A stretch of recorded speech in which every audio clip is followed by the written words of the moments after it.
First objectives maximisation of profit. Second വരുന്നത് minimisation of cost. എന്താണ് minimization of cost എന്ന് പറഞ്ഞാല് കോസ്റ്റ് കുറയ്ക്കണം അല്ലെ, ചിലവ് കുറയ്ക്കണം. കോസ്റ്റ് കുറച്ച് പ്രോഫിറ്റ് ഉണ്ടാക്കുക അല്ലെ. കോസ്റ്റ് കുറച്ചിട്ട് വേണം നമ്മൾ ലാഭം ഉണ്ടാക്കാനായിട്ട് ശ്രമിക്കുന്നത്. മിനിമൈസേഷൻ ഓഫ് കോസ്റ്റ് എന്ന് പറയുന്നത്. ഓക്കെ, അറ്റൈൻമെന്റ് ഓഫ് മൂന്നാമത്തെ ഒബ്ജക്റ്റീവ് എന്താണ്? Attainment of hospital objectives. Attainment of hospital objectives എന്ന് പറഞ്ഞാൽ എന്താണ്? നമ്മൾ ഹോസ്പിറ്റൽ ഒബ്ജക്റ്റീവ്സിൽ നമ്മൾ പഠിച്ചു കഴിഞ്ഞ ക്ലാസ്സിലെ കണ്ടിന്യൂസ് സപ്ലൈ ഉണ്ടായിരിക്കണം, സ്റ്റോക്ക് ഉണ്ടായിരിക്കണം, അപ്രോപ്രിയേറ്റ് സ്റ്റോറേജ് ഉണ്ടാവണം, ഡിസ്ട്രിബ്യൂട്ട് ചെയ്യാനും ആവശ്യാനുസരണം യൂസേജ് ചെയ്യാനും എഫക്റ്റീവ് ആയിട്ടും എഫിഷ്യന്റ് ആയിട്ടും കൈകാര്യം ചെയ്യാനൊക്കെ സാധിക്കണമെന്ന് നമ്മൾ കഴിഞ്ഞ ക്ലാസ്സിൽ പഠിച്ചു. അതിന്റെ മെയിൻ എയിംസ് എന്ന് പറയുന്ന രീതിയിൽ പഠിച്ചു. അപ്പൊ അത് അറ്റൈൻ ചെയ്യാനായിട്ട്, അത് പൂർത്തീകരിക്കാനായിട്ട് സാധിക്കണം എന്നതാണ് എന്ത് മൂന്നാമത്തെ മേജർ ഒബ്ജക്റ്റീവ് എന്ന് പറയുന്നത്. Attainment of hospital objectives. Hospital objectives എന്താണ്? പൂർത്തീകരിക്കുക എന്നുള്ളതാണ് മേജർ ഒബ്ജക്റ്റീവ്സിലെ മൂന്നാമത്തെ ഒബ്ജക്റ്റീവ് ആയിട്ട് വരുന്നത്. ആദ്യത്തേത് എന്താണ്? Maximisation of profit. പ്രോഫിറ്റ് പരമാവധി ഉയർത്തുക, ഹൈ പ്രോഫിറ്റ് ഉണ്ടാക്കുക, കൂടുതൽ ലാഭം ഉണ്ടാക്കുക. ദെൻ സെക്കൻഡ് വൺ എന്താണ് പറയുന്നത്? Minimization of cost. എന്താണ് മിനിമൈസേഷൻ ഓഫ് കോസ്റ്റ്? കോസ്റ്റ് കുറയ്ക്കണം അല്ലെ, ചിലവ് കുറയ്ക്കുക. പിന്നീട് attainment of hospital objectives. Hospital ഒബ്ജക്റ്റീവ്സുകൾ അറ്റൈൻ ചെയ്യുക അല്ലെങ്കിൽ അത് നേടിയെടുക്കാൻ ശ്രമിക്കുക എന്നതാണ് മെറ്റീരിയൽസ് മാനേജ്മെന്റിന്റെ മേജർ ഒബ്ജക്റ്റീവ്സ് എന്ന് പറയുന്നത്. ഇത് മൂന്നുമാണ്. Okay, these are the major objectives of materials management. Understand? മനസ്സിലായോ? ക്ലിയർ ആണോ? മൂന്ന് മേജർ ഒബ്ജക്റ്റീവ്സിലും ക്ലിയർ ആണോ?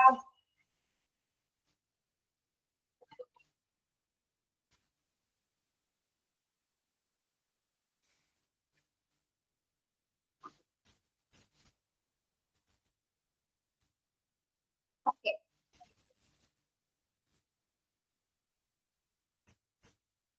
നമുക്ക് നോക്കാം. Functions of material management.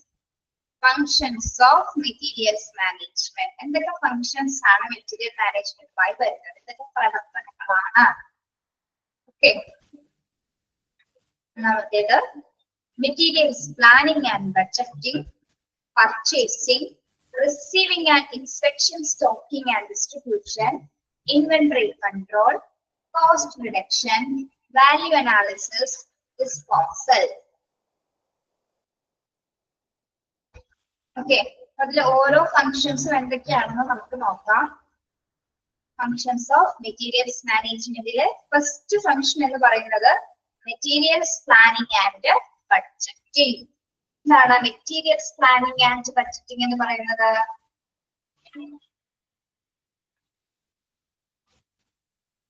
Okay, ഏതൊക്കെ ഡിപ്പാർട്ട്മെന്റിലേക്ക്, പല ഡിപ്പാർട്ട്മെന്റ്സിൽ ഒരു ഹോസ്പിറ്റലിൽ ഉണ്ട് അല്ലെ. അപ്പൊ ഏതൊക്കെ ഡിപ്പാർട്ട്മെന്റിലേക്കാണ്, ഏതൊക്കെ മെറ്റീരിയൽസ് ആണ് വേണ്ടതെന്ന് പ്ലാൻ ചെയ്യുന്നു അല്ലെ. ഒരു ഹോസ്പിറ്റലിനെ സംബന്ധിച്ചിടത്തോളം പല ഡിപ്പാർട്ട്മെന്റ്സിൽ അടങ്ങിയതാണ് ഒരു ആശുപത്രി എന്ന് പറയുന്നത് അല്ലെ. അപ്പൊ ഓരോ ഡിപ്പാർട്ട്മെന്റിലും വേണ്ട മെറ്റീരിയൽസുകൾ ഏതൊക്കെയാണ് എന്ന് ആദ്യം തന്നെ പ്ലാൻ ചെയ്യുന്നു. പിന്നീട് എന്ത് ചെയ്യുന്നു? And budgeting.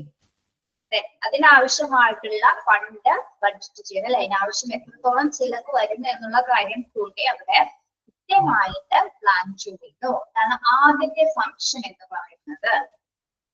Materials planning and budgeting എന്ന് പറയുന്നത് എന്താണ്? ഏതൊക്കെ ഡിപ്പാർട്ട്മെന്റ്സിലേക്ക് നോട്ട് ചെയ്യുന്നവരെ നോട്ട് ചെയ്ത് പോയിക്കോളൂ കേട്ടോ. ഏതൊക്കെ ഡിപ്പാർട്ട്മെന്റ്സിലേക്ക്, പല ഡിപ്പാർട്ട്മെന്റ്സിലുണ്ട്. ഓരോ ഡിപ്പാർട്ട്മെന്റിലും വേണ്ട മെറ്റീരിയൽസ് ഏതൊക്കെയാണ് എന്ന് വ്യക്തമായിട്ടൊരു പ്ലാനിങ് നടത്തുന്നു. ഇനി അതിന് വേണ്ട ഫണ്ട്, അതിന്റെ ബഡ്ജറ്റ് എങ്ങനെയാണെന്നുള്ള കാര്യം കൂടി അവിടെ ആസൂത്രണം ചെയ്യപ്പെടുന്നു. ഓക്കെ, മനസ്സിലായോ?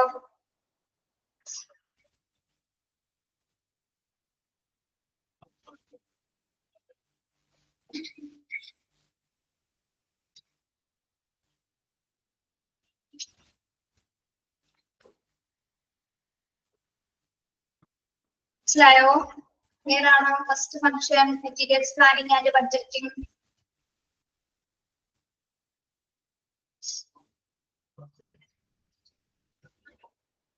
യെസ്. ദെൻ അപ്പൊ നമ്മൾ മെറ്റീരിയൽസ് പ്ലാൻ ചെയ്തു, അതിന്റെ ബഡ്ജറ്റ് തയ്യാറാക്കി. ഇനി എന്താ ചെയ്യാൻ പോകുന്നത്? പർച്ചേസിങ്. എന്താണ് പർച്ചേസിങ്?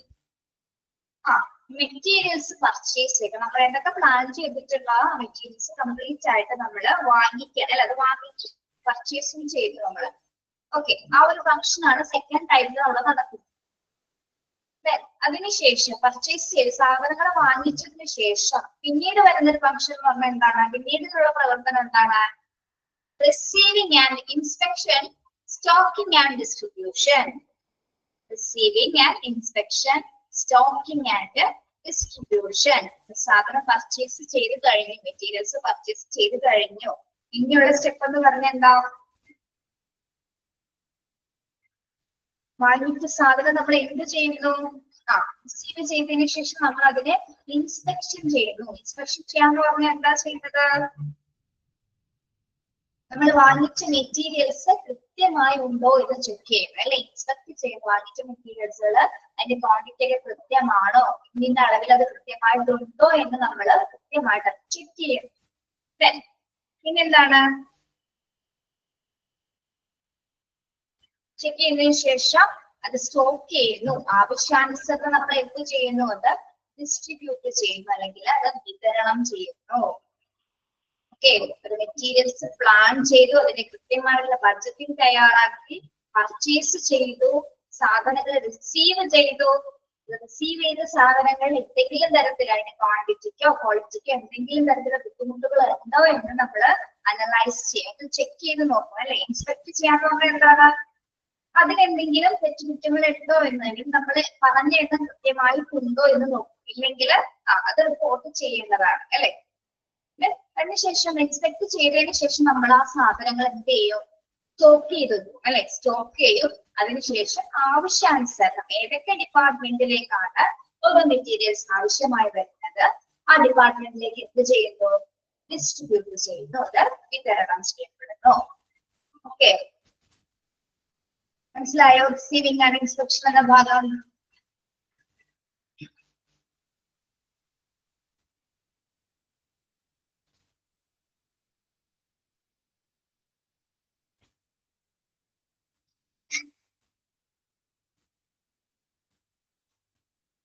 ഇനി okay, then inventory control. Next function ആണ് ഇൻവെന്ററി കൺട്രോൾ. എന്താണ് ഇൻവെന്ററി എന്ന് പറയുന്നത്? ഇൻവെന്ററീസ്.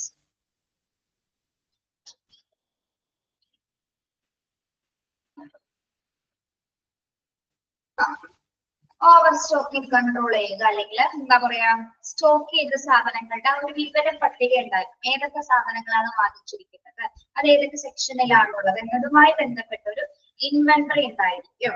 ഓക്കെ, അപ്പൊ അതിൽ തന്നെ എന്ത് തയ്യാറാക്കിയിട്ടുണ്ടാവും? ഏതൊക്കെ ഡിപ്പാർട്ട്മെന്റിന് എത്ര എണ്ണം വീതം വെച്ചിട്ട് നമ്മൾ ഡിസ്ട്രിബ്യൂട്ട് ചെയ്യണമെന്നുള്ള ആ ഒരു കണക്ക് എന്തിനുണ്ടായിരിക്കും? ഇൻവെന്ററി കൺട്രോളിൽ ഉണ്ടായിരിക്കും. ആ വിവര പട്ടികയില് ഏതൊക്കെ ഡിപ്പാർട്ട്മെന്റിൽ എന്തൊക്കെ സാധനങ്ങൾ നമ്മൾ ഡിസ്ട്രിബ്യൂട്ട് ചെയ്യണം എന്നുള്ളത് എവിടെ ഉണ്ടായിരിക്കും? ആ ഇൻവെന്ററിയിൽ കൃത്യമായിട്ട് രേഖപ്പെടുത്തിയിട്ടുണ്ടായിരിക്കും. അതിനനുസരിച്ച് വേണം നമ്മൾ ഏത് മെറ്റീരിയൽസ് ആണെങ്കിലും കൂടിയിട്ട് അതിന്റെ റെക്കോർഡ്സ്, ഇൻവെന്ററി എന്ന് പറഞ്ഞാൽ വിവരപ്പട്ടിക റെക്കോർഡ് ചെയ്തിട്ടുണ്ടായിരിക്കും അല്ലെ. അതനുസരിച്ചിട്ടായിരിക്കും എല്ലാ ഡിപ്പാർട്ട്മെന്റ്സിലേക്കും സാധനങ്ങൾ കൊടുക്കുന്നത്.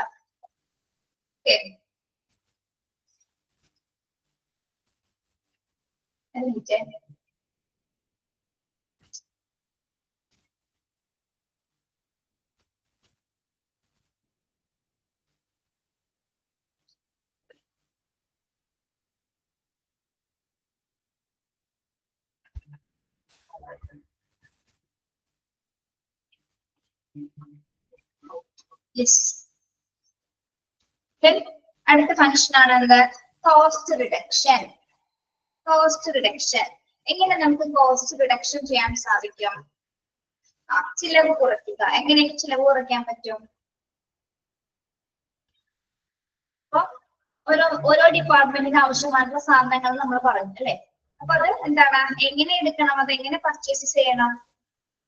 ഒരുപാട് പർച്ചേസ് ചെയ്യാതെ, ഒരുപാട് സാധനങ്ങൾ വാങ്ങിച്ചു കിട്ടാതെ ഒരു നിശ്ചിത അളവിൽ മാത്രമായിരിക്കണം നമ്മൾ എന്താണ് സാധനങ്ങൾ പർച്ചേസ് ചെയ്യുന്നത്. അങ്ങനെ നമുക്ക് കോസ്റ്റ് റിഡക്ഷൻ ചെയ്യാനായിട്ട് സാധിക്കും, വില കുറയ്ക്കാനായിട്ട് അല്ലെങ്കിൽ ചിലവ് കുറയ്ക്കുവാനായിട്ട് സാധിക്കും. പിന്നെന്തൊക്കെ കാര്യങ്ങൾ വരും? ചില സാധനങ്ങൾ നമ്മൾ പർച്ചേസ് ചെയ്യുമ്പോൾ റീയൂസ് ചെയ്യാൻ പറ്റിയ സാധനങ്ങൾ, അല്ലെ, റീയൂസ് ചെയ്ത് ഉപയോഗിക്കാൻ പറ്റുന്ന സാധനങ്ങൾ നോക്കി പർച്ചേസ് ചെയ്താൽ എന്തായിരിക്കും, കുറച്ചുകൂടി നല്ല എഫിഷ്യന്റ് ആയിട്ട് അതിന്റെ പെർഫോമൻസ് ഉണ്ടായിരിക്കും. പിന്നീടും അതെന്താണ്, റീയൂസ് ചെയ്ത് ഉപയോഗിക്കാനായിട്ട് സാധിക്കും. ഓക്കെ, അപ്പൊ അങ്ങനെ നമുക്ക് എന്ത് ചെയ്യാം, കോസ്റ്റ് റിഡക്ട് ചെയ്യാം. ആദ്യത്തെ പറഞ്ഞ എന്താണ്, ഒരുപാട് സാധനങ്ങൾ വാങ്ങിക്കാതെ ആവശ്യമുള്ള സാധനങ്ങൾ മാത്രം വാങ്ങിക്കുക, അല്ലെ, ഓരോ ഡിപ്പാർട്ട്മെന്റിന് ആവശ്യമായിട്ടുള്ള സാധനങ്ങൾ വാങ്ങിക്കുക. രണ്ടാമത് പറഞ്ഞ എന്താണ് നമ്മള്, അതായത് റീയൂസ് ചെയ്യാൻ പറ്റുന്നത്, അല്ലെ, റീയൂസ് ചെയ്യാൻ പറ്റുന്ന മെറ്റീരിയൽസുകൾ, അല്ലെ, ക്വാളിറ്റി ഉള്ള മെറ്റീരിയൽസുകൾ സെലക്ട് ചെയ്യും. ഓക്കെ, അപ്പൊ അതായത് നല്ല നിലവാരമുള്ള, മൂന്നാമത്തെ പോയിന്റ് നമുക്ക് ഇങ്ങനെ പറയാം, നല്ല ക്വാളിറ്റി ആയിട്ടുള്ള മെറ്റീരിയൽസ്. ഇപ്പൊ ഞാൻ പറയട്ടെ, നമ്മുടെ ഇപ്പൊ BP മെഷീൻ, അല്ലെ, എക്സ്റേ മെഷീൻസ് ഒക്കെ അത് പല കമ്പനിയുടെ ഉണ്ടാവും, അല്ലെ, പല കമ്പനിയുടെ ഉണ്ടായിരിക്കും, പല വെറൈറ്റി ഓഫ് ടൈപ്പ് ഉണ്ടായിരിക്കും. അപ്പൊ നമ്മള് ഇപ്പൊ എക്സ്റേ, ഇപ്പൊ BP മെഷീൻ എടുക്കുമ്പോ തന്നെ എന്താണ്, അല്ലെങ്കിൽ എക്സ്റേ മെഷീൻ എടുക്കുമ്പോ ഏറ്റവും ക്വാളിറ്റി ഉള്ളത് വാങ്ങിക്കുകയാണെങ്കിൽ പിന്നീട് നമുക്ക് ദീർഘകാലം ഉപയോഗിക്കാനായിട്ട് സാധിക്കും, അല്ലെ. പിന്നെയും കംപ്ലൈന്റ് വരുന്നത് എങ്ങനെയാണ്, ക്വാളിറ്റി കുറവുള്ള സാധനങ്ങൾ വാങ്ങിക്കുമ്പോഴാണ് മെഷീൻസ് കംപ്ലൈന്റ്സ് വരുന്നത്. പക്ഷെ നമ്മള് നല്ല ക്വാളിറ്റി ഉള്ള ഒരു കുറച്ച് വില കൂടിയ, അവിടെ വില കൂടിയെന്ന് വെച്ച് കുഴപ്പമില്ല, അപ്പൊ എന്താണ് സാധനത്തിന്റെ ഫംഗ്ഷൻ നല്ല രീതിയിൽ പ്രവർത്തിക്കുന്നത്, അപ്പൊ കോസ്റ്റ് അവിടെ ഒരു പ്രശ്നമല്ല, അല്ലെ. കുറച്ച് പൈസ പോയാലും എന്താണ് ഏറ്റവും നല്ല ഉപകാരമുള്ള സാധനം നമ്മൾ വാങ്ങിച്ചു. അങ്ങനെ നമുക്ക് എന്ത് ചെയ്യാൻ പറ്റും, വെരി ഗുഡ്, വാറന്റി ഉണ്ടാവും, അല്ലെ, നല്ല വാറന്റി ആണ്, നല്ല എന്താ ഇങ്ങനെ വർഷം ഇത്ര കാലാവധി നീണ്ടു നിൽക്കുന്ന മെഷീൻസുകൾ ഉപയോഗിക്കുമ്പോൾ നമുക്ക് എന്ത് ചെയ്യാൻ പറ്റും, അത് വാങ്ങിക്കുമ്പോൾ അവിടെ കോസ്റ്റ് റിഡക്ട് ചെയ്യാനായിട്ട് നമുക്ക് സാധിക്കും. ഓക്കെ, അങ്ങനെയാണ് മെറ്റീരിയൽസ് മാനേജ്മെന്റിൽ നമ്മൾ കോസ്റ്റ് റിഡക്ഷൻ ചെയ്യുന്നത്. ഒന്നെന്താണ് ചെയ്യേണ്ടത്, ഒരുപാട് സാധനങ്ങൾ വാങ്ങിക്കാതെ ആവശ്യമുള്ള സാധനങ്ങൾ മാത്രം വാങ്ങിക്കുക.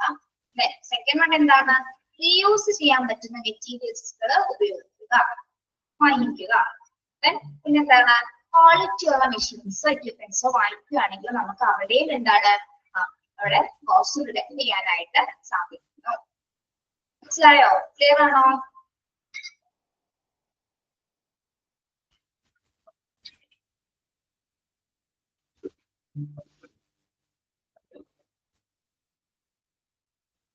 യെസ്. അടുത്ത ഫംഗ്ഷൻ എന്താണ്, വാല്യൂ അനാലിസിസ്. വാല്യൂ അനാലിസിസ്, കാരണം വാല്യൂ അനാലിസിസ് എന്ന് പറഞ്ഞാല് മൂല്യനിർണ്ണയം, അല്ലെ, മൂല്യ വിശകലനം എന്ന് പറയാം. ഇവിടെ വാല്യൂ എന്ന് ഉദ്ദേശിക്കുന്നത് പ്രൈസ് ആണോ? പ്രൈസ് ആണോ? എന്തിനാണ് ഇവിടെ വാല്യൂ എന്ന് സൂചിപ്പിക്കുന്നത്? അല്ല, ക്വാളിറ്റിനെയാണ്, അല്ലെ, ക്വാളിറ്റിനെയാണ്. അപ്പൊ നമ്മള് ഒരു ഉദാഹരണ സഹിതം പറഞ്ഞാൽ നമുക്ക് ഇങ്ങനെയുള്ള കാര്യങ്ങൾ കുറച്ച് മനസ്സിലാവും, അല്ലെ. ഓക്കെ, അപ്പൊ ഈ വാല്യൂ അനാലിസിസ് പറയാൻ പറ്റിയ ഒരു ഉദാഹരണം എന്തായിരിക്കാം? അപ്പൊ നമ്മൾക്ക് BP മെഷീന്റെ കാര്യം എടുക്കുക. BP മെഷീൻ പല കമ്പനീസിന്റെ ഉണ്ട്, അല്ലെ, പല കമ്പനീസിന്റെ വാങ്ങിച്ചു വെക്കുന്നത് ശരിയാണോ? അപ്പൊ BP മെഷീന്റെ ഉപകാരം എന്താണ്, നമുക്ക് BP അപ്രാക്ടീസ് അതിന്റെ ഒരു ഉപകാരം എന്താണ്, അതിന്റെ അഡ്വാൻറ്റേജ് എന്ന് പറഞ്ഞാൽ എന്താ? BP നോക്കാൻ മാത്രമല്ല അവർക്ക് ഉപയോഗിക്കുന്നത്, അല്ലേ, വേറെ എന്തെങ്കിലും ഉപയോഗപ്പെടുന്നുണ്ടോ BP മെഷീൻ? ഇല്ല. അപ്പൊ എന്തിനാണ് നമ്മൾ പല കമ്പനിയുടെ BP മെഷീൻസ് വാങ്ങിച്ചു വയ്ക്കുന്നത്? എന്തിനാണ്? ആവശ്യമില്ല, അതൊരു ആവശ്യമായ ഒരു കാര്യമല്ല. ഒരു എക്സാമ്പിൾ ആണ്, ഒരുപാട് സാധനങ്ങൾ വാങ്ങിച്ചു കൂട്ടി ചെലവ് കൂട്ടാതെ നമ്മൾ എന്താ ചെയ്യേണ്ടത്? എന്താ ചെയ്യണം? ക്വാളിറ്റിയുള്ള ഉപകരണങ്ങൾ വാങ്ങിക്കുക, അല്ലെ. അപ്പോൾ ക്വാളിറ്റി മീൻസ് അവിടെ വാല്യൂ, അല്ലെ, വാല്യൂ ഉള്ള ഒരു പ്രൊഡക്റ്റ് വാങ്ങിക്കുകയാണെങ്കിൽ എന്താണ്, ദീർഘകാലം നമുക്ക് നല്ല രീതിയിൽ തന്നെ ഉപയോഗിക്കാനായിട്ട് സാധിക്കും. Okay, yes. അല്ലാതെ നേരത്തെ പറഞ്ഞ എക്സാമ്പിൾ പറഞ്ഞ മനസ്സിലായോ? BP മെഷീൻസ് നമുക്ക് ഒരുപാട് വാങ്ങി വെച്ചിട്ട് എന്തിനാണ്? ഇതിന് അവിടെ പൈസയാണ് പോകുന്നത്. പല BP മെഷീൻസിന് പല റേറ്റ് ആയിട്ടുണ്ട്. അപ്പൊ അത്ര പൈസ അവിടെ കളയേണ്ട വല്ല ആവശ്യമുണ്ടോ? ഒരു ആവശ്യവുമില്ല. അപ്പോൾ ഏറ്റവും നല്ല ക്വാളിറ്റി ഉള്ള ഒരു മെഷീൻ വാങ്ങിക്കുക, അത് ദീർഘകാലം നല്ല രീതിയിൽ ഉപയോഗിക്കാനായിട്ട് സാധിക്കും. മനസ്സിലായോ? ഇതാണ് വാല്യൂ അനാലിസിസ് എന്ന് പറയുന്നത്. ഏതാണോ?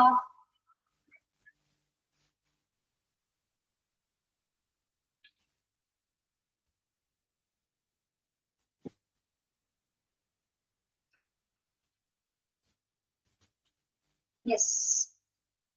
Okay. Next function, last function എന്താണ്? Disposal. Disposal. What is disposal? മാലിന്യ സംസ്കരണം, മാലിന്യ നിർമ്മാർജ്ജനം എന്നൊക്കെ നമുക്ക് അറിയാം അല്ലെ? എങ്ങനെയുള്ള കാര്യങ്ങളാണ് ഇവിടെ ഡിസ്പോസ് ചെയ്യുന്നത്?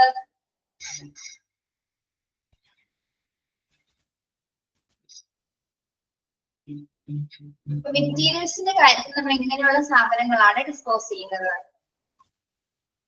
Yes, very good. കേടായത് അല്ലെങ്കിൽ എക്സ്പയറി ഡേറ്റ് കഴിഞ്ഞത്, എന്തെങ്കിലും തരം ഒട്ടും ക്ലിയർ ആക്കാൻ പറ്റാത്ത റിപ്പയർ ചെയ്യാൻ പറ്റാത്ത സാധനങ്ങള് അല്ലെ, ഡാമേജ്ഡ് ആയിട്ടുള്ള മെറ്റീരിയൽസ്, ഹസാർഡസ് ആയിട്ടുള്ള മെറ്റീരിയൽസുകളൊക്കെ നമ്മൾ എന്ത് ചെയ്യും?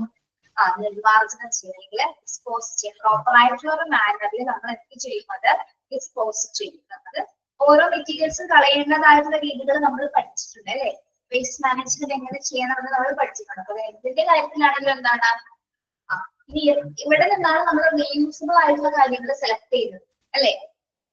അപ്പൊ ഈ ഡിസ്പോസൽ ടൈമിലാണ് യൂസ് ചെയ്യാൻ പറ്റുന്ന കുറെ സംഭവങ്ങൾ നമ്മൾ കണ്ടെത്തുന്നതും ഏതൊരു സമയത്താണ്? ഈ ഡിസ്പോസൽ കൗണ്ടിലാണ്, ആ ഫംഗ്ഷനിലാണ് നമ്മൾ റീയൂസ് ചെയ്യാൻ പറ്റുന്ന മെറ്റീരിയൽസ് കണ്ടെത്തുന്നതും. അത് മാറ്റി നിർത്തി ബാക്കിയുള്ള സാധനങ്ങൾ നിർമ്മാർജ്ജനം ചെയ്യുന്നു. ഓക്കെ, യെസ്, മനസ്സിലായോ? ഏതൊക്കെയാണ് ഫങ്ഷൻസ് ഓഫ് മെറ്റീരിയൽ മാനേജ്മെന്റ് എന്ന് പറയുന്നത്? ഒന്നാമത്തേത് മെറ്റീരിയൽസ് പ്ലാനിങ് ആൻഡ് ബഡ്ജറ്റിംഗ്. ഏത് മെറ്റീരിയൽ ഏതൊക്കെ ഡിപ്പാർട്ട്മെന്റിലേക്ക് ആവശ്യമാണ് എന്നതുമായി ബന്ധപ്പെട്ട് നമ്മൾ പ്ലാൻ ചെയ്യുന്നു അല്ലെ? അതിനാവശ്യമായിട്ടുള്ള ബഡ്ജറ്റിംഗ് പ്ലാൻ ചെയ്യുന്നു. ഇതാണ് ആദ്യത്തെ ഫങ്ഷൻ. പ്ലാൻ ചെയ്തതിനു ശേഷം നമ്മൾ എന്ത് ചെയ്യുന്നു? അത് പർച്ചേസ് ചെയ്ത് വാങ്ങിച്ചു, റിസീവ് ചെയ്തു, and inspect. Inspection, stocking and distribution. വാങ്ങിച്ച സാധനത്തിന് എന്തെങ്കിലും തരത്തിലുള്ള കേടുപാടും കറക്റ്റ് ക്വാളിറ്റിക്കാണ് കിട്ടിയിരിക്കുന്നത്. അതിനുശേഷം കൃത്യമായി സ്റ്റോക്ക് ചെയ്യുന്നു, പിന്നീട് അത് ആവശ്യാനുസരണം ഡിസ്ട്രിബ്യൂട്ട് ചെയ്യുന്നു. Inventory control. വാങ്ങിച്ച മെറ്റീരിയൽസുമായി ബന്ധപ്പെട്ട വിവരപ്പട്ടിക. ആ വിവരപ്പട്ടികയുടെ അടിസ്ഥാനത്തിലാണ് സാധനങ്ങൾ ഓരോ ഡിപ്പാർട്ട്മെന്റിലേക്കും ആവശ്യാനുസരണം ഡിസ്ട്രിബ്യൂട്ട് ചെയ്യുന്നത്. ഇനി കോസ്റ്റ് റിഡക്ഷൻ. കോസ്റ്റ് റിഡക്ഷൻ നമുക്ക് 3 രീതിയിൽ ചെയ്യാമെന്ന് നമ്മൾ പറഞ്ഞു അല്ലെ? ഒരുപാട് സാധനങ്ങൾ വാങ്ങിച്ചു കൂട്ടാതെ ആവശ്യമുള്ള മെറ്റീരിയൽസുകൾ മാത്രം എടുക്കുക, പിന്നീട് റീയൂസ് ചെയ്യാൻ പറ്റുന്ന സാധനങ്ങൾ വാങ്ങിക്കുക, പിന്നെന്താണ്, നല്ല വില കൂടിയ ഐറ്റംസ് വാങ്ങിക്കാതെ ക്വാളിറ്റി ഉള്ള ഉപകരണം മാത്രം വാങ്ങാൻ ശ്രമിക്കുക. അതുവഴി നമുക്ക് കോസ്റ്റുകൾ റിഡക്ട് ചെയ്യാനായിട്ട് സാധിക്കും. വാല്യൂ അനാലിസിസ് എന്ന് പറയുന്നത് ക്വാളിറ്റി മെറ്റീരിയൽസുകൾ തന്നെ ചൂസ് ചെയ്യുക. പല രീതിയിലുള്ള സാധനങ്ങൾ വാങ്ങിച്ചു വെക്കാതെ ഏറ്റവും നല്ല വില കൂടിയതാണെങ്കിലും അതിന്റെ ക്വാളിറ്റിയിലായിരിക്കണം ആ ഒരു ഉണ്ടാവേണ്ടത്. ക്വാളിറ്റി നോക്കിയിട്ട് വേണം അത് പർച്ചേസ് ചെയ്യുന്നത്. ഡിസ്പോസൽ ഫംഗ്ഷൻ എന്ന് പറഞ്ഞാൽ എക്സ്പീരിയൻഡ് ആയിട്ടുള്ള മെറ്റീരിയൽസുകൾ. ഇപ്പൊ ഹോസ്പിറ്റലിൽ എന്നൊക്കെ പറയുമ്പോൾ ഇപ്പൊ നീഡിൽസ്, സിറിഞ്ച്, മറ്റു മെറ്റീരിയൽസുകൾ, ചെറിയ ചെറിയ ഡിവൈസസുകൾ, എക്യുപ്മെന്റ്സുകൾ എന്നിവ എന്ത് ചെയ്യുന്നു? എന്നിട്ട് നമുക്കത് യൂസ് ചെയ്യാൻ സാധിക്കും. അല്ലെങ്കിൽ ആവശ്യാനുസരണം അത് അതിൻ്റെതായ മാനറിൽ നമ്മൾ നിർമ്മാർജ്ജനം ചെയ്യുക. ഓക്കെ,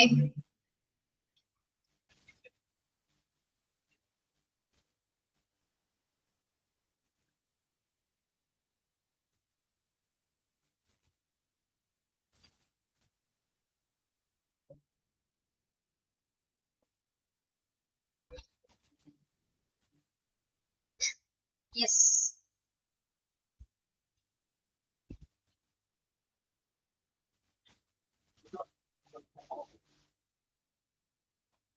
ഫങ്ഷൻസും മേജർ ഒബ്ജക്റ്റീവ്സും നിങ്ങൾക്ക് ക്ലിയർ ആണല്ലോ? അടുത്ത ഭാഗം കൊടുക്കട്ടെ.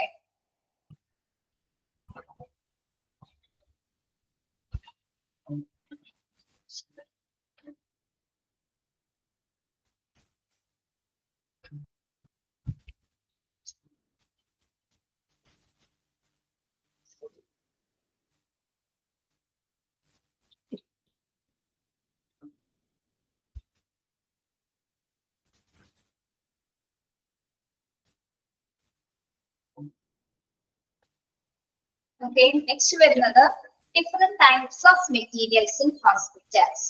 നമ്മൾ ഫസ്റ്റ് തുടങ്ങി മെറ്റീരിയൽസ് എന്ന് പറഞ്ഞത് എന്തൊക്കെയാണ് ഈ ഡിഫറെന്റ് ഡിപ്പാർട്ട്മെന്റ്സിലേക്ക് വരുന്ന മെറ്റീരിയലുകൾ, എന്തൊക്കെ ഉപവസ്തുക്കളാണ് എന്ന് നമുക്ക് നോക്കാം. Equipment which include surgical machines, which include surgical, printing and stationery, housekeeping, linen and chemicals, dietary, electrical and spare parts, lab chemicals, pharmacy, chemicals developer and fixer in radiology, civil engineering items, pipes and other materials, consumer goods, diesel and petrol to start the boiler of autoclave. Okay, അപ്പോൾ എന്തൊക്കെ materials ആണ് ഹോസ്പിറ്റലിൽ ഉപയോഗിക്കുന്നത്? പലതരത്തിലാണ് എല്ലാ മെറ്റീരിയൽസും അല്ലേ? Okay, പലതിനും പല രീതിയിലുള്ള ഫങ്ഷൻസ് ആണ് അതിലുള്ളത്. ആദ്യം എക്യുപ്മെന്റ്സ്, ഉപകരണങ്ങൾ. പ്രത്യേകിച്ച് എവിടെ ഉപയോഗിക്കുന്ന ഉപകരണങ്ങളാണ് പറയുന്നത്? സർജറിക്കൽ അല്ലെ, സർജറിക്കൽ എക്യുപ്മെന്റ്സുകൾ ഏതൊക്കെയായിരുന്നു നമ്മൾ പഠിച്ചത്? സർജറിക്കൽ എക്യുപ്മെന്റ്സുകൾ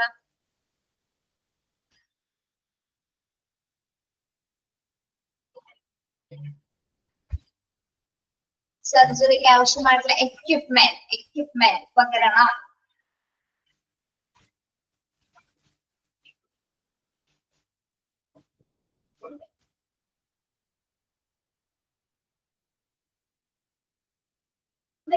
സർജറിക്കൽ എക്യുപ്മെന്റ്സ് നമ്മൾ പഠിച്ചിട്ടുണ്ടല്ലോ.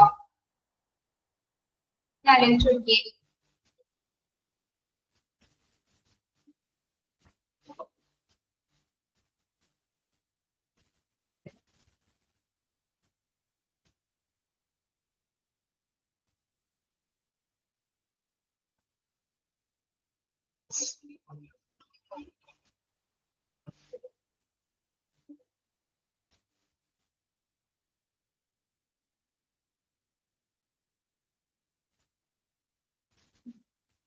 സിസേഴ്സ്, നീഡിൽസ്, മാസ്ക്, ഗ്ലൗസ്, പിന്നെ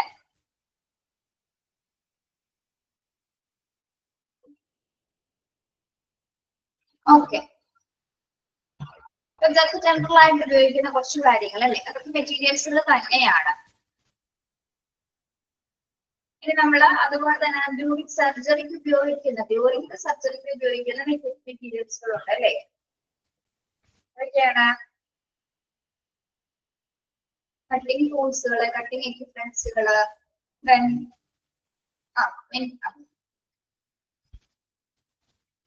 വെന്റിലേറ്റർ, പിന്നെ മെഷീൻസിൽ ഉൾപ്പെടുന്നത് അല്ലെ? മെഷീൻസിൽ ഉൾപ്പെടുന്ന എന്തൊക്കെയാണ്? ഓബ്സ്റ്ററിക്കൽ ഫോർസെപ്സ്. മെഷീൻസിൽ എന്തൊക്കെ ഉൾപ്പെടുന്നു? സർജറിക്കൽ മെഷീൻസ്, മോണിറ്റേഴ്സ്, പിന്നെ oximeter, thermometer, BP apparatus, okay, എല്ലാം അതിൽ ഉൾപ്പെടുന്നുണ്ട് അല്ലെ? Okay, yes. അപ്പോ എക്യുപ്മെന്റ്സ്, മെഷീൻസ്. നെക്സ്റ്റ് വരുന്നത് എന്താണ്? Printing and stationery materials. Printing and stationery materials നമ്മൾ എഴുതിക്കോളൂ കേട്ടോ. Printing and stationery materials. പ്രിന്റിംഗിൽ എന്തൊക്കെ മെറ്റീരിയൽസ് ഉപയോഗിക്കാം? പ്രിന്റിംഗില് ഇപ്പൊ ബില്ലിംഗിൽ വരുന്ന പേപ്പേഴ്സ് അല്ലെ, ബില്ലിംഗ് പേപ്പേഴ്സ്, പിന്നെ അപ്പോയിന്റ്മെന്റ് കാർഡ്സുകള്, അപ്പോയിന്റ്മെന്റ് കാർഡ്, ഫയല്, റിപ്പോർട്ടൊക്കെ എന്തിൽ വരുന്നതാണ്? പ്രിന്റിംഗിൽ വരുന്നതാണ് അല്ലെ? ഇങ്ക്, പെൻസ് ഒക്കെ അതില് അത് പ്രിന്റിംഗിൽ വരുന്നത്. ഇനി സ്റ്റേഷനറിയിൽ വരുന്നത് ഐറ്റംസ് ഒക്കെയാണ്. സ്റ്റേഷനറി ഐറ്റംസില് പെന്ന്, ബുക്ക്, ഫയല്, റെക്കോർഡ് അല്ലെ, ഒക്കെ എന്തിൽ വരാം? സ്റ്റാപ്ലർ, ടൈം, അങ്ങനെയുള്ള കാര്യങ്ങളെല്ലാം തന്നെ എന്താണ്? സ്റ്റേഷനറി ഐറ്റംസിൽ വരുന്ന കാര്യങ്ങളാണ്. ടെസ്റ്റ് റിപ്പോർട്ട്സുകളൊക്കെ പ്രിന്റിംഗിൽ വരുന്നത്. ടെസ്റ്റ് റിപ്പോർട്ട്സ് പ്രിന്റിംഗിൽ വരുന്നതാണ്. ഓക്കെ, അപ്പൊ അതൊക്കെ മെറ്റീരിയൽസ് ആണ്. Then housekeeping, linen and chemicals. Housekeeping, linen എന്ന് പറയുന്നത് എന്താണ്? ഹോസ്പിറ്റൽ ലിനൻ അല്ലെ, കോട്ടൺസ്. ഹോസ്പിറ്റലിൽ പല ടൈപ്സ് ഓഫ് ലിനൻസ് വരുന്നുണ്ട്. നമുക്ക് ഒരു ചാപ്റ്റർ അതുമായി ബന്ധപ്പെട്ട് മാത്രം പഠിക്കാനുള്ള ചാപ്റ്റർ നമുക്ക് വരുന്നുണ്ട് കേട്ടോ.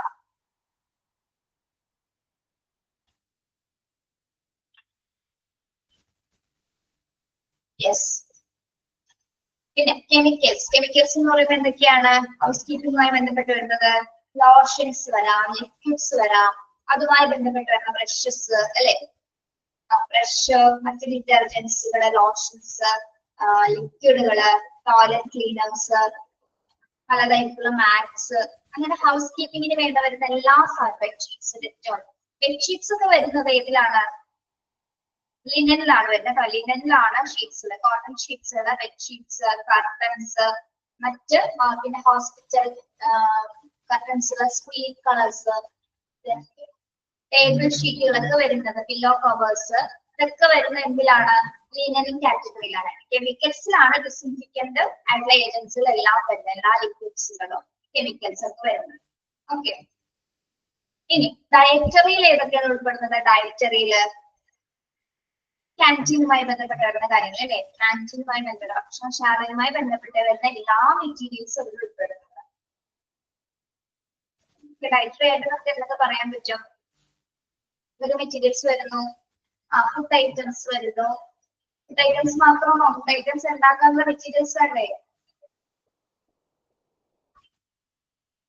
വെസൽസ് വേണം, ചെയർ ആൻഡ് ടേബിൾ വേണം, എല്ലാ കാര്യങ്ങളും ഒരു ഡയറ്ററിയിൽ വരുന്ന ആക്റ്റീവ് മെറ്റീരിയൽസ് വേണം, പേപ്പേഴ്സ് വേണം, കവേഴ്സ് വേണം. Okay, plates and glass. Okay, അതൊക്കെ ഏത് കാറ്റഗറിയിലാണ് വരുന്നത്? ഡയറ്ററിയിലാണ് വരുന്ന മെറ്റീരിയൽസിലാണ്. അതൊന്നും ആലോചിച്ച് വെക്കുക. നിങ്ങൾ ഒരു ഹോസ്പിറ്റലിൽ ഇപ്പൊ ഡയറ്ററി വരെ ആലോചിച്ച് വെക്കുക, എന്തോരം മെറ്റീരിയൽസ് ആണ് വരുന്നത് അല്ലെ? എത്രത്തോളം ഒരു കോസ്റ്റ്ലി ആയിട്ടുള്ള കാര്യങ്ങളാണ് വരുന്നത്. അപ്പൊ ഈ ഒരു ഡിപ്പാർട്ട്മെന്റ്, ഈ മെറ്റീരിയൽസ് മാനേജ്മെന്റ് ചെയ്യാന്ന് പറയുന്നത് ഏറ്റവും വളരെ ബുദ്ധിമുട്ടുള്ള ഒരു കാര്യമാണ് അല്ലെ? അത് ഓരോ ഹോസ്പിറ്റലിന്റെ സ്ട്രെങ്ത് അനുസരിച്ചിട്ടായിരിക്കും ഓരോ ഡിപ്പാർട്ട്മെന്റ്സിലും ഉണ്ടാവും. ഇപ്പൊ നമുക്കൊരു എക്സാമ്പിൾ പറയണേ, ഇപ്പൊ ആസ്റ്റർ മെഡിസിറ്റി ഹോസ്പിറ്റലിനെ കുറിച്ച് നമ്മൾ കേട്ടിട്ടില്ലേ? ആസ്റ്റർ വലിയൊരു ഹോസ്പിറ്റലാണ് അല്ലെ? വലിയ ഹോസ്പിറ്റലാണ്, വലിയ ഫെസിലിറ്റീസ് ഉള്ള ഹോസ്പിറ്റലാണ്. എന്തോരം മെറ്റീരിയൽസ് അവിടെ ആവശ്യമായി വരുന്നു. വലിയ ഫെസിലിറ്റീസ് ഉള്ളത് കൊണ്ട് തന്നെ എന്താണ്, ഡിഫറെന്റ് ടൈപ്സ് ഓഫ് മെറ്റീരിയൽസ് അവിടെ ആവശ്യം വരുന്നുണ്ട്. എത്രത്തോളം പൈസ അവിടെ, എത്രത്തോളം ഫിനാൻഷ്യൽ ക്രിട്ടിക്കോൺ ഉണ്ടായിരിക്കും. അത്ര മെറ്റീരിയൽസുകൾ ഇങ്ങനെ കൈകാര്യം ചെയ്യണമെങ്കിൽ അവിടെ ഒരുപാട് ബുദ്ധിമുട്ടിട്ടുണ്ടാവും അല്ലെ? ഓക്കെ, അങ്ങനെ ഹോസ്പിറ്റലിലെ സ്ട്രെങ്ത് അനുസരിച്ച് ഇപ്പൊ ചെറിയൊരു ഹോസ്പിറ്റൽ ആണെങ്കിൽ എന്താണ്, നമുക്ക് അധികം മെറ്റീരിയൽസിന്റെ ആവശ്യം വരില്ല അല്ലെ? ചെറിയ ഹോസ്പിറ്റൽ ആണെങ്കിൽ എന്താണ്, അധികം മെറ്റീരിയൽസിന്റെ ആവശ്യം വരാതെ അല്ലെ, ആവശ്യത്തിനുള്ള സാധനങ്ങൾ മാത്രം യൂസ് ചെയ്യാൻ സാധിക്കും. ഹോസ്പിറ്റലിന്റെ വലുപ്പം അനുസരിച്ചും എന്താണ്, മെറ്റീരിയൽസുകൾ കൂടുന്നുണ്ട്. അതാണ് അവിടെ മനസ്സിലാക്കേണ്ടത് നമ്മൾ അല്ലെ? Okay, next. ഹലോ, അന്യാണോ? അല്ലല്ലോ.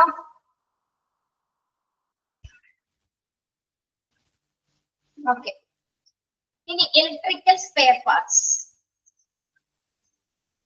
ഇലക്ട്രിക്കൽ സ്പെയർ പാർട്സ് എന്തൊക്കെയാണ്? എന്തൊക്കെ മെറ്റീരിയൽസ് അതിൽ വരുന്നു? Switches, switch, bulb, wire, electrical chords ഒക്കെ അതിൽ വരുന്നത് അല്ലെ? Okay, lights. യെസ്, കെമിക്കൽസില് എന്തൊക്കെയാണ്? ഡ്രഗ്സ് വരുന്നു, നീഡിൽസ് വരുന്നുണ്ട്, സിറിഞ്ച് വരുന്നുണ്ട്. പിന്നെന്താണ്, ഒരു ലാബിൽ ആവശ്യമായേക്കാവുന്ന എല്ലാ മെറ്റീരിയൽസും അതിൽ ഉൾപ്പെടും അല്ലെ? ഒരു ലാബിൽ ആവശ്യമായേക്കാവുന്ന എല്ലാ മെറ്റീരിയൽസും അതിൽ ഉൾപ്പെടുന്നുണ്ട്. പിന്നെ നെക്സ്റ്റ് വരുന്നത് ഫാർമസി. സോറി, നമ്മൾ മാറിപ്പോയി. ലാബ് ഐറ്റംസിൽ വരുന്നതാണ് കെമിക്കൽ ലാബിൽ വരുന്ന കുറെ ഐറ്റംസ് ഉണ്ട് അല്ലെ? അവിടെ എന്തൊക്കെ വരാം? ലാബിൽ എന്തൊക്കെ വരാം?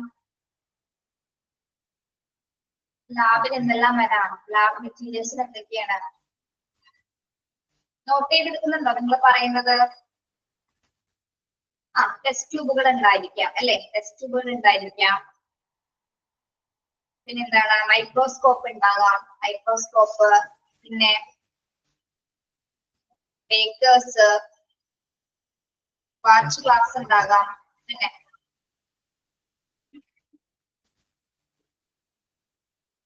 ബർണറിലുണ്ടാവും, കളക്ടിങ് ട്യൂബ്സ് ഉണ്ടാവും, ബർണേഴ്സ് ഉണ്ടായിരിക്കാം.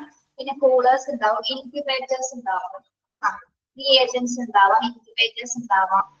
ഓക്കെ, ഹോട്ട് പ്ലേറ്റ്സ് ഉണ്ടാകാം. ഓക്കെ, യെസ്, ഓട്ടോക്ലേവ്, ഓക്കെ, നമുക്കറിയാം ഇത്ര മെറ്റീരിയൽസ് ആണ് ആവശ്യമായി.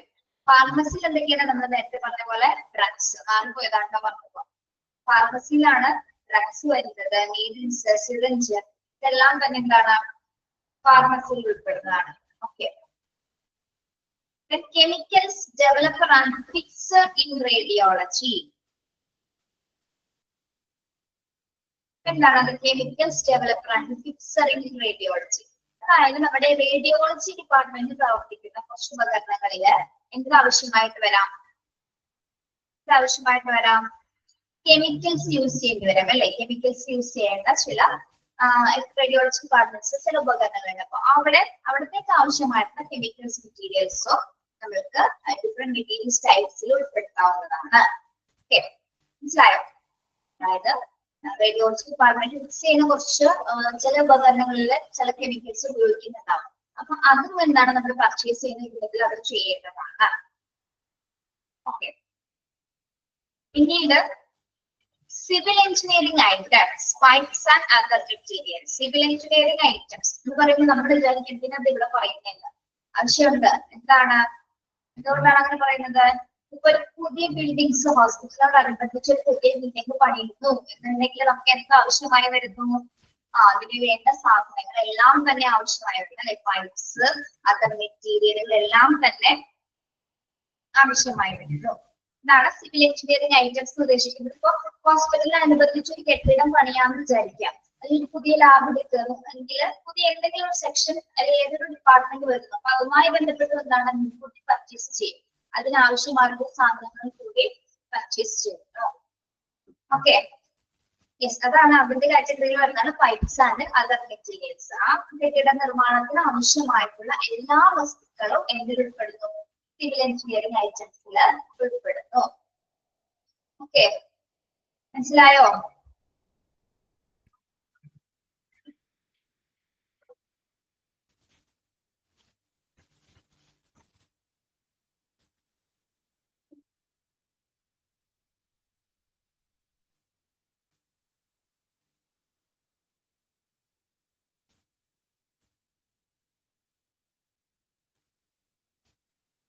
ലാസ്റ്റ് വരുന്ന എന്താണ്? ലാസ്റ്റ് മെറ്റീരിയൽ ആണ് consumer goods, diesel and petrol to start a boiler or autoclave. ഇനി കൺസ്യൂമർ ഗുഡ്സ് ഡീസൽസിൽ വരുന്നത് എന്തൊക്കെ കാര്യങ്ങളാണ്? Diesel and petrol to start a boiler or autoclave. നമ്മുടെ ഓട്ടോക്ലേവ് മെഷീൻസ് സ്റ്റെറിലൈസേഷൻ എക്യുപ്മെന്റ്സുകളില്ലേ നമ്മള്, അപ്പൊ അതിൽ ചിലതിൽ എന്താണ് ഡീസലും പെട്രോളും ഉപയോഗിക്കേണ്ടി വരാം. അപ്പൊ അതിന്റെ പ്രവർത്തനങ്ങൾ റീസ്റ്റാർട്ട് ചെയ്യുന്നതിന് വേണ്ടി എന്താണ് ഇത്തരത്തില് ഡീസലോ പെട്രോളോ ആവശ്യമായി വരും. അതുകൂടി എന്താണ് നമ്മൾ പർച്ചേസ് ചെയ്യേണ്ടതാണ്. അത് കൺസ്യൂമർ ഗുഡ്സ് കാറ്റഗറിയിലാണ് ഉൾപ്പെടുന്നത്. ഓക്കെ, ഓട്ടോക്ലേവ് നമ്മൾ പഠിച്ചിട്ടില്ലേ? ഓർമ്മയില്ലേ?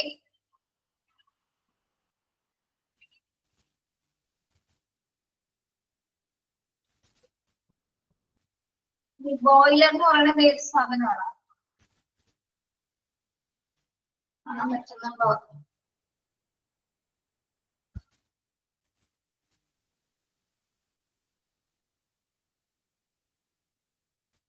ഇത് കാണുന്നുണ്ടോ? അത് ബോയിലർ എന്ന് പറയുന്നത് കേട്ടോ. Boiler or autoclave.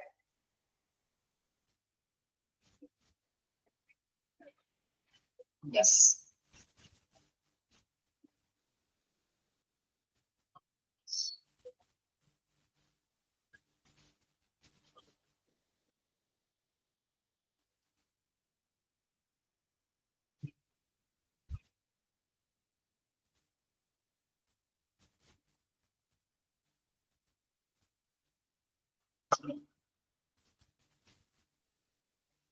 ഓക്കെ. ഏതൊക്കെയാണ് different types of materials in hospital? Equipments, machines, printing and stationery, housekeeping, battery, electrical and spare parts, lab and chemicals, pharmacy, chemicals developer and fixer in their radiology, civil engineering items, pipe and other materials, consumer goods, diesel and petrol to start a boiler or autoclave. ഇതൊക്കെയാണ് ഒരു ഹോസ്പിറ്റലിൽ ആവശ്യമായേക്കാവുന്ന different types of materials എന്ന് പറയുന്നത്. ഇതെല്ലാം മനസ്സിലായോ നിങ്ങൾക്ക്? ഓരോന്നും എന്തൊക്കെയാണെന്ന് കൃത്യമായിട്ട് മനസ്സിലായോ? ക്ലിയർ ആണോ?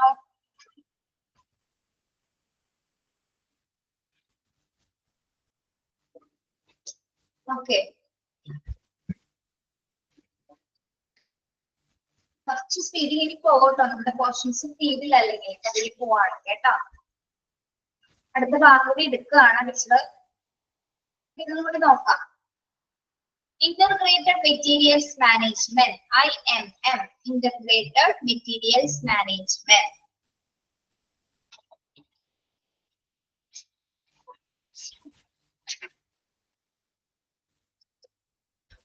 Yes, IMM is a close coordination of all departments which are related with the utilization of materials. Everything merged under one head of example, purchasing, storing, etc. under materials manager. So, എന്താണ് IMM എന്ന് പറയുന്നത്? മനസ്സിൽ പഠിച്ചു വെക്കാട്ടോ, important ആണ്. Integrated materials management. നമ്മൾക്ക് ഈ material management പല departments ആയിട്ട് നമുക്ക് വിരിച്ചു കൊടുക്കാൻ പറ്റുമോ?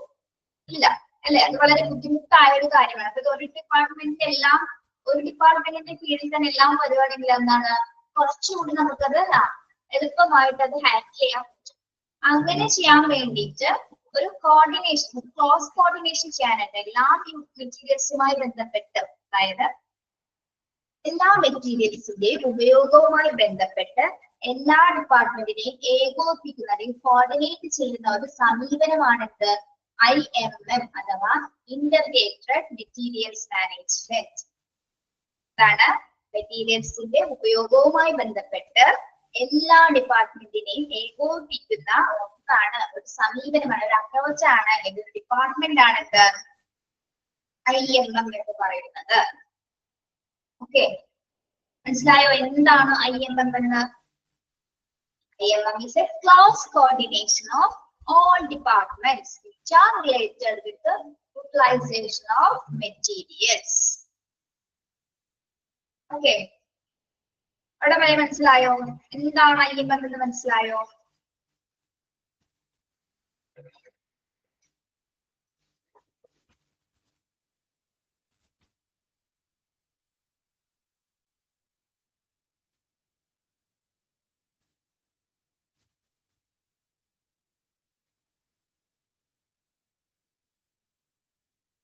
ഒന്നുകൂടി പറയണോ Afna?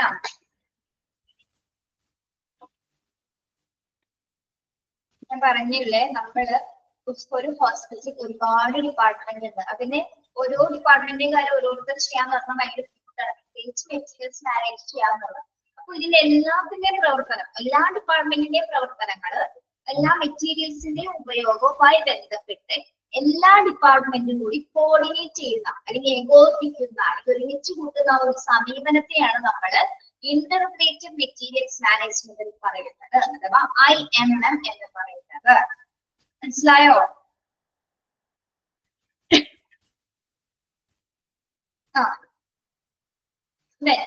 Everything merged under one head now. ഇതെല്ലാം തന്നെ ഒരാളുടെ ഹെഡിന്റെ അടിയിലാണ് വരുന്നത്, എല്ലാ ഹെഡിന്റെ കീഴിലാണ് വരുന്നത്. അതായത് എക്സാമ്പിൾ പറയുന്നു, purchasing, storing, etcetera under materials manager.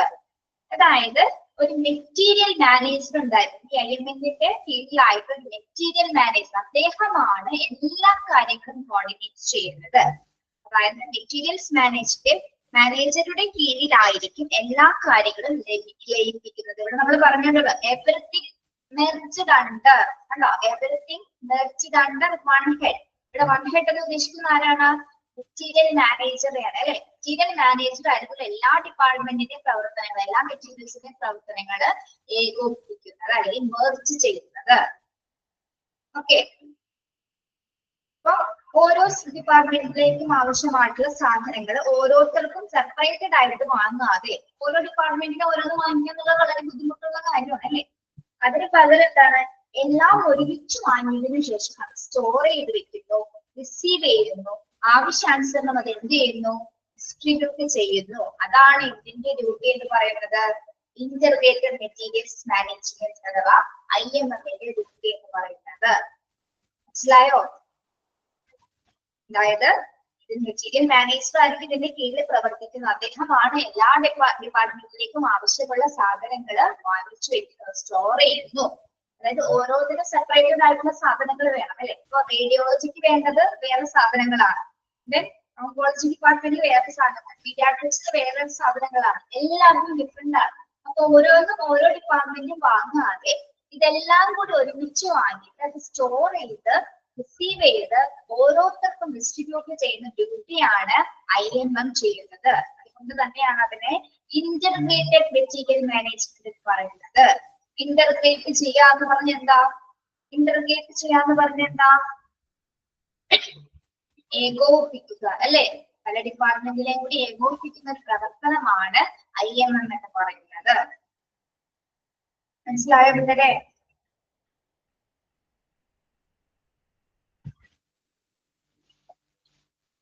Yes, അവിടെ വരെ എടുക്കുന്നുള്ളൂ കേട്ടോ, അവിടെ വരെ എടുക്കുന്നുള്ളൂ. അഡ്വാൻറ്റേജസ് ഒക്കെ ഒന്ന് ജസ്റ്റ് ഒന്ന് ഫ്രീ ആവുന്ന ടൈമിൽ ഒന്ന് വായിച്ചിട്ട് പോരാ കേട്ടോ. വാല്യൂ അനാലിസിസ് വരെയൊക്കെ ഒന്ന് ജസ്റ്റ് ഒന്ന് വായിച്ചിട്ട് പോരെ. ഇപ്പൊ IMM ക്ലിയർ ആവാത്ത ആരെങ്കിലും ഉണ്ടോ? ഇപ്പൊ തന്നെ പറഞ്ഞേക്ക് കേട്ടോ. IMM എല്ലാവർക്കും ഓക്കെ ആണോ?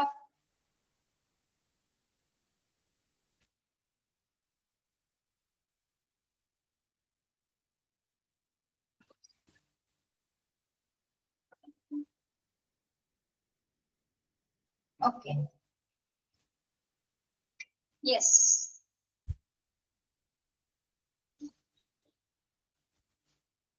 എന്തായാലും ഒരു ക്വസ്റ്റ്യൻസ് ചോദിക്കാം. കുറെ നാളെ എന്നൊക്കെ ക്വസ്റ്റ്യൻസ് ചോദിച്ചിട്ട്. What are the major objective of material management? What are the major objective of material management? Suhaina PS. പറയൂ സുഹൈന. മൈക്ക് ഓൺ ആണ്, പറഞ്ഞോളൂ.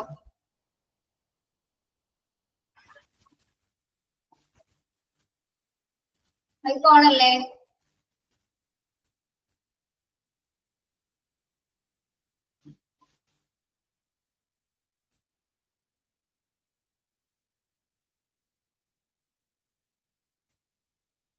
അറിയില്ല.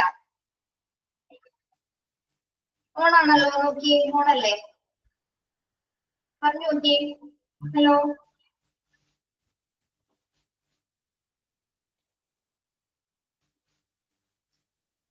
യെസ്.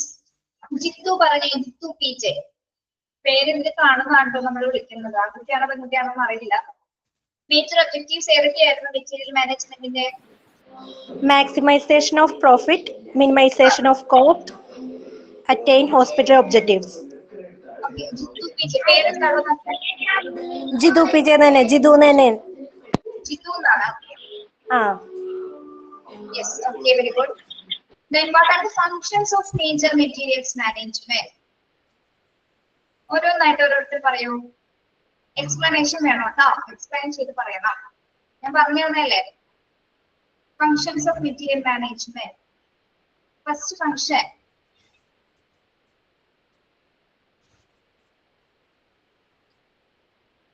ദിവ്യ വിജയൻ പറയൂ. ദിവ്യ.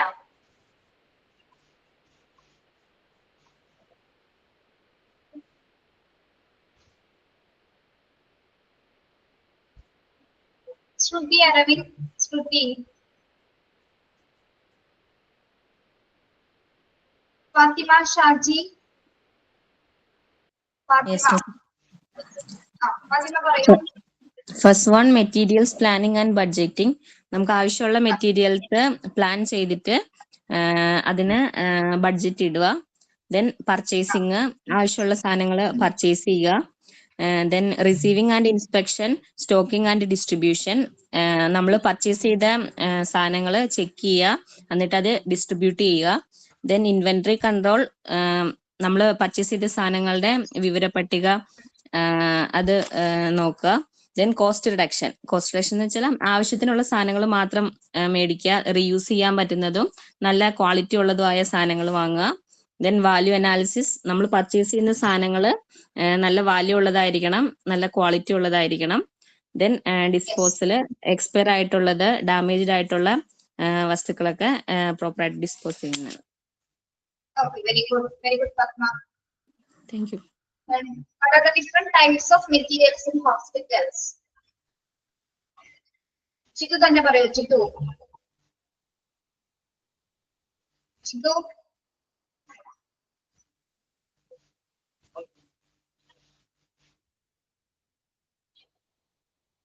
Anulakshmi Anulakshmi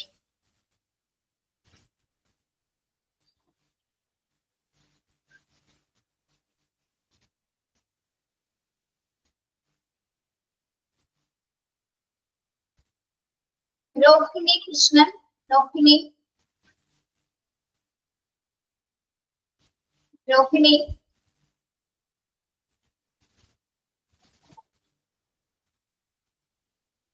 മസിഹത്ത് Masihath Yes, miss.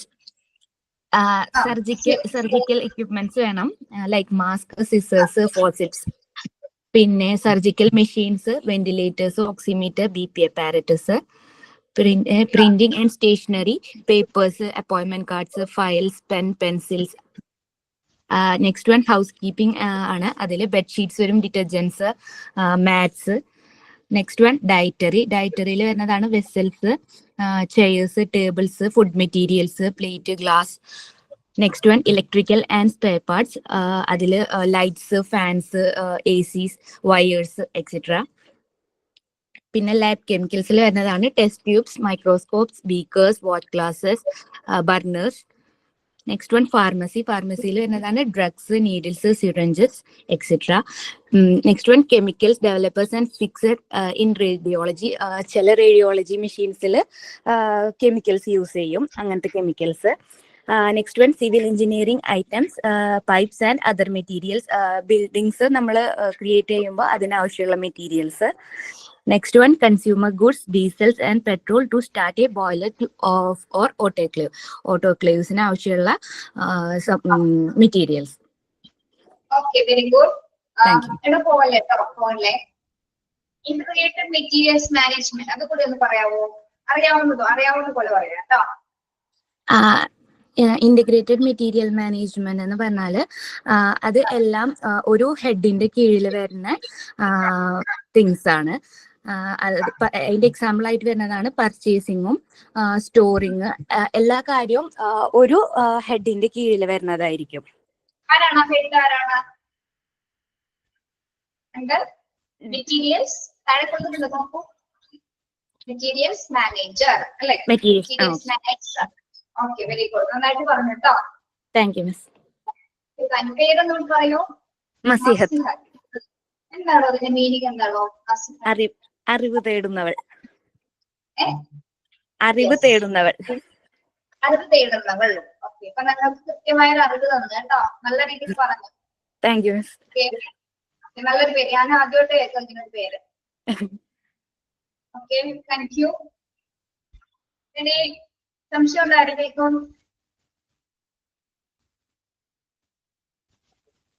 സംശയമൊന്നുമില്ലെങ്കിൽ നമുക്ക് ലെഫ്റ്റ് ആവാം. ക്ലാസ് വൈൻഡപ്പ് ചെയ്യാം കേട്ടോ. ക്ലിയർ ആണ്? കുറെ എടുത്ത് പോകാത്തതാണ്, റഫ് ഏരിയ ആയതുകൊണ്ടാണ് ഇങ്ങനെ സ്പീഡി പോകാത്തത്. അതുകൊണ്ടാണ് കേട്ടോ. നിങ്ങൾക്ക് അറിയാലോ. പക്ഷെ ഇങ്ങനെ പയ്യെ പോയാൽ നമ്മളെ ക്വസ്റ്റ്യൻസ് ചെയ്തില്ല.